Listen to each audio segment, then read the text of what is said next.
अस्सलाम वालेकुम। अब देख रहे हैं पाक सिंध 24 न्यूज में हूँ आपकी होस्ट नादिया शेख। खबर शामिल करते हैं। सखर से रिपोर्ट कर रहे लतीफ मुगल। जायदाद के हुसूल के लिए भाइयों का खून सफेद हो गया।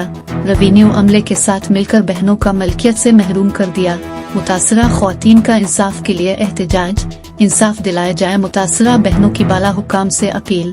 पन्नू आकिल के नवाही इलाके की रिहायशी कंबो बरादरी से ताल्लुक रखने वाली खवातीन मुसम्मात साजिदा बीबी, नजमा बीबी और दीगर ने सखर प्रेस क्लब के सामने अपने भाइयों के मजालिम के खिलाफ एहतजाज करते हुए बताया कि हमारे भाइयों मोहम्मद यूनुस कंबो, तालिब हुसैन, नियाज, खालिद ने रेवेन्यू अमले के अफसरान शाहनवाज उम्र के साथ मिलकर हम 5 बहनों साजिदा बीबी, नजमा बीबी, फरजाना बीबी, बल्कीस बीबी, खुर्शीद बीबी की लाखों रुपए की मौरूसी मलकियत जो कि तहसील पनौआकिल की देहा डंडे मरोड़ी तपे ब्लेना में वाक़ जरियान नंबर 130 में सर्वे नंबर्स 118 से 152 तक मुकम्मल इराजी 149/32 एकड़ जमीन बतारीख को अब्दुल फे वल्दियत अब्दुल गनी राजपूत नामी शख्स को फ्रॉड के जरिए फरोख्त कर दी है, जो कि हमारी वालिद मरहूम हबीब अल्लाह वलद मोहम्मद बख्श कंबो की है। हमारे भाइयों ने खाते में हम 5 बहनों को वारिस से बेदखल करके रिकॉर्ड बनाया है, जो सरासर जुल्म और ज्यादती है।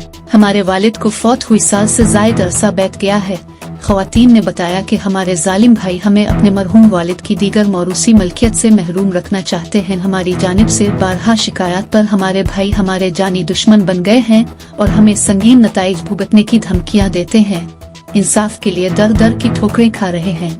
मुतासरा ख्वातीन ने चीफ जस्टिस ऑफ पाकिस्तान समेत दीगर मुताल्लिका इदारों के बाला अफसरान नोटिस लेकर करप्शन में मुलव्वस रेवेन्यू अफसरान व अमले समेत इनके भाइयों के खिलाफ कानूनी कार्रवाई अमल में लाकर इंसाफ और तहफ़्फ़ुज़ फराहम करने का पुरज़ोर मुतालबा किया है।